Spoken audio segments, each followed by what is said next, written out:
BTV देख रहे सभी दर्शकों का स्वागत। मैं हूं लवदी बडियाल। बुलेटिन की शुरुआत करते हैं हेडलाइंस के साथ। 3 दिन के दौरे पर अमेरिका पहुंचे भारत के प्रधानमंत्री नरेंद्र मोदी। पीएम नरेंद्र मोदी ने यूएन हेडक्वार्टर में योग दिवस के कार्यक्रम का किया नेतृत्व। पीडीपी अध्यक्ष महबूबा मुफ्ती ने पार्टी वर्कर्स को अमरनाथ यात्रा के दौरान यात्रियों की सेवा करने को कहा। पाकिस्तान में सभी शिक्षण संस्थानों में होली मनाने पर लगा प्रतिबंध। अब खबरें विस्तार के साथ। प्रधानमंत्री नरेंद्र मोदी 3 दिन के दौरे पर मंगलवार देर रात अमेरिका पहुंचे। न्यूयॉर्क के जॉन एफ कैनेडी एयरपोर्ट पर रेड कार्पेट बिछाकर उनका स्वागत किया गया। अमेरिका के chief protocol officer Rufus Gifford, UN में भारत की राजदूत रुचिरा कंबोज और अमेरिका में भारत के राजदूत तरनजीत सिंह संधू ने उनका स्वागत किया। पीएम मोदी के स्वागत में भारतीय मूल के लोग भी मौजूद रहे। बता दें कि पीएम मोदी के साथ मंत्रियों का एक दल और ट्रेड डेलीगेशन भी अमेरिका पहुंचा है। डेलीगेशन में अलग अलग सेक्टर्स जैसे आईटी, डिफेंस, एविएशन और आर्टिफिशियल इंटेलिजेंस से जुड़े लोग हैं, जबकि मंत्रियों के दल में विदेश मंत्री एस जयशंकर और national security adviser Ajit Doval का होना तय माना जा रहा है। बता दें कि इस दौरे पर भारत और अमेरिका के बीच डिफेंस, टेक्नोलॉजी, स्ट्रेटजी और बिजनेस डील्स होंगी। अमेरिका के 3 दिन के दौरे पर प्रधानमंत्री नरेंद्र मोदी आज यूएन हेडक्वार्टर में योग दिवस के कार्यक्रम का नेतृत्व करने पहुंचे। प्रधानमंत्री नरेंद्र मोदी ने योग कार्यक्रम में कहा कि योग का मतलब है यूनाइट। मुझे याद है कि मैंने यहाँ 21 जून को अंतर्राष्ट्रीय योग दिवस का प्रस्ताव रखा था। अंतर्राष्ट्रीय योग दिवस मनाने के लिए पूरी दुनिया भारत के साथ आई। योग भारत से आया। ये भारत की पुरानी संस्कृति और कॉपीराइट से फ्री है। आप योग को कहीं भी कर सकते हैं। ये फ्लेक्सिबल है और सभी संस्कृतियों के लिए है। योग जिंदगी जीने का तरीका है। योग खुद के साथ और दुनिया के साथ शांतिपूर्ण तरीके से रहने का भी तरीका सिखाता है। बता दें कि कार्यक्रम यूएन के नॉर्थ लॉन के गार्डन में हुआ। इसमें न्यूयॉर्क के मेयर एरिक एडम, शेफ विकास खन्ना, संयुक्त राष्ट्र महासभा के अध्यक्ष साबा कौरसी समेत 180 देशों के लोग शामिल हुए। प्रधानमंत्री ने कार्यक्रम की शुरुआत लॉन में लगी महात्मा गांधी की प्रतिमा पर माला अर्पण कर की। इससे पहले पीएम मोदी ने सुबह लोगों को योग दिवस की शुभकामनाएं दी थी। उन्होंने कहा था, आज योग दिवस पर मैं कई दायित्वों के चलते आप लोगों के बीच नहीं हूँ। भले मैं आपके साथ योग नहीं कर रहा, लेकिन मैं योग करने के दायित्व से भाग नहीं रहा हूँ। उन्होंने कहा कि योग दुनिया को जोड़ रहा है। देश में बुधवार को 9वां अंतर्राष्ट्रीय योग दिवस मनाया गया। बता दें कि सूरत में 1.25 लाख लोगों ने एक साथ योग करके रिकॉर्ड बनाया, तो दूसरी ओर भारतीय सेना के अफसरों और जवानों ने कश्मीर से लेकर कन्याकुमारी तक योग किया।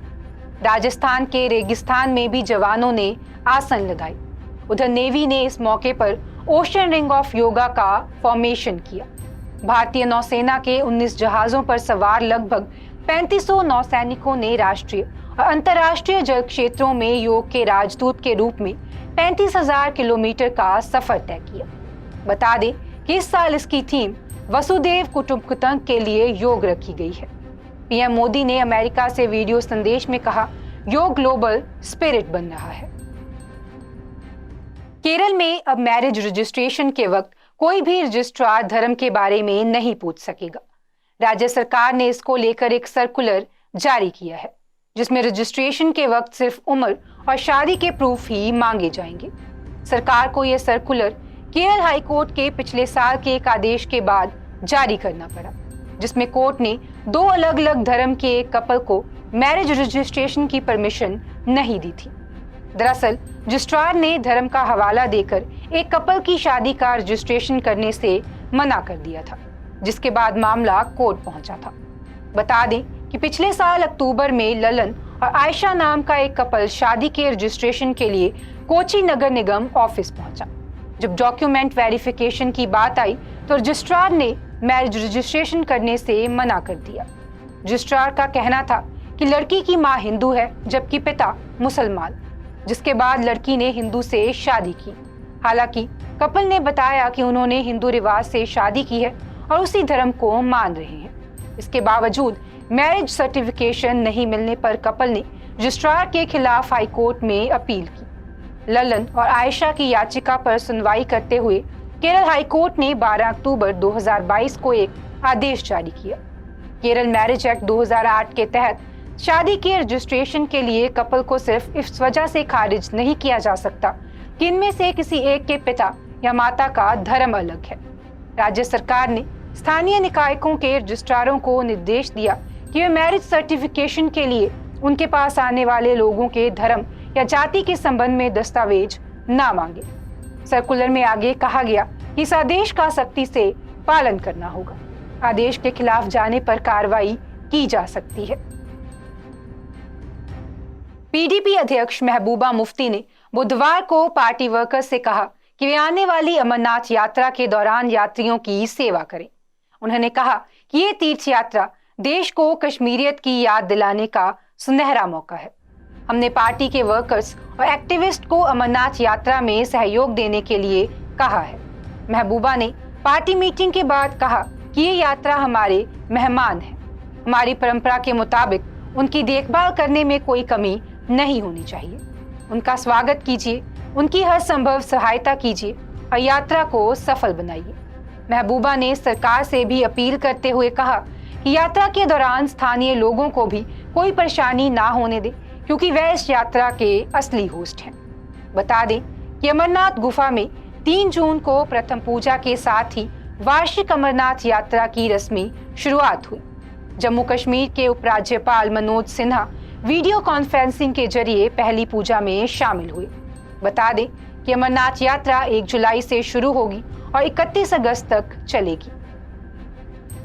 मुंबई के बीएमसी कोविड सेंटर स्कैम मामले में बुधवार सुबह ईडी ने शहर के 15 ठिकानों पर छापेमारी की।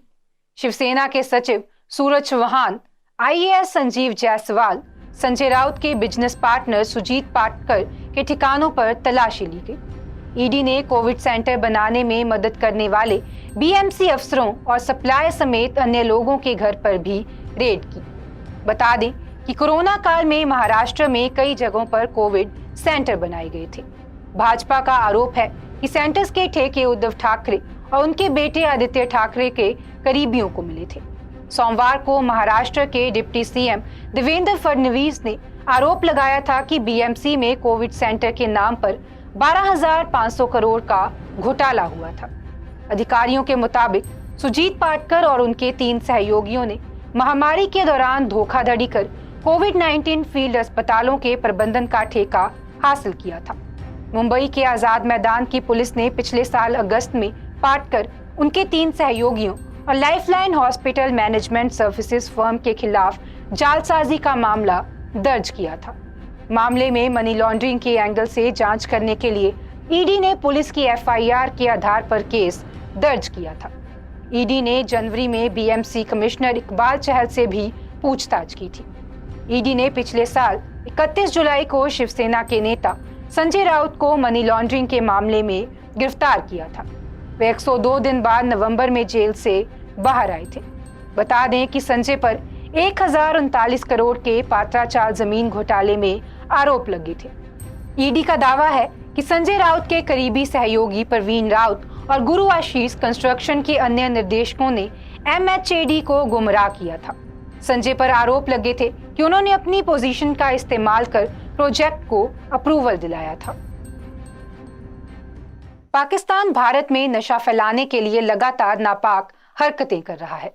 भारत में बैठे तस्कर पाकिस्तान से हेरोइन की खेप मंगवा रहे हैं। बीएसएफ के जवानों ने बीती रात सीमा पार से ड्रोन से आई 2 किलो हेरोइन बरामद की, जिसकी अंतर्राष्ट्रीय कीमत 10 करोड़ बताई जा रही है। बीएसएफ, डीएसटी और पुलिस ने संयुक्त रूप से सर्च अभियान के दौरान सप्लाई लेने आए 4 तस्करों को भी गिरफ्तार किया। डीआईजी पुष्पेंद्र सिंह राठौर ने बताया कि हेरोइन सप्लाई की पहले से सूचना थी। रात करीब 12 बजे बीएसएफ की टीम ने ड्रोन की आवाज सुनी। कंपनी कमांडर उदयन कुमार के नेतृत्व में बीएसएफ की टीम ने ड्रोन का पीछा किया। ड्रोन में तकनीकी समस्या आने की वजह से ड्रोन जमीन पर गिर गया। सर्च अभियान के दौरान ड्रोन और 2 किलो हेरोइन को जब्त किया गया। इस पर बीएसएफ ने कमांडेंट पवन कुमार के निर्देशन में संदिग्ध जगहों पर नाकाबंदी की है। पाकिस्तान में अल्पसंख्यक हिंदू किस अत्याचार के साथ जी रहे हैं, ये किसी से छिपा नहीं है। आए दिन पाकिस्तान में अल्पसंख्यकों के साथ अत्याचार की खबरें सामने आती रहती हैं। एक बार फिर पड़ोसी देश में कुछ ऐसा ही मामला सामने आया है। दरअसल पाकिस्तान में सभी शिक्षण संस्थानों में होली मनाने पर प्रतिबंध लगा दिया गया है। पाकिस्तान के उच्च शिक्षा आयोग की तरफ से ये आदेश जारी किया गया है। इस फैसले के पीछे आयोग का कहना है कि इस तरह की गतिविधियां देश की सामाजिक और सांस्कृतिक मूल्यों को पूरी तरह अलग है और देश की इस्लामी पहचान के खिलाफ है। बता दें कि उच्च शिक्षा आयोग ने ये फैसला तब लिया जब हाल ही में कायद-ए-आजम यूनिवर्सिटी में होली मनाई गई थी। 12 जून को कैंपस में होली मनाने और घटना के वीडियो वायरल होने के कुछ दिनों बाद ये फैसला सामने आया है। आयोग का कहना है कि कायद-ए-आजम विश्वविद्यालय में होली समारोह की घटना ने चिंता पैदा की है और इससे देश की छवि को नुकसान पहुंचा है। इसलिए छात्रों को सलाह दी जाती है कि वे इस तरह की सभी गतिविधियों से दूर रहें। आज के बुलेटिन में फिलहाल इतना ही। आप देखते रहें BTV, be positive, be yourself.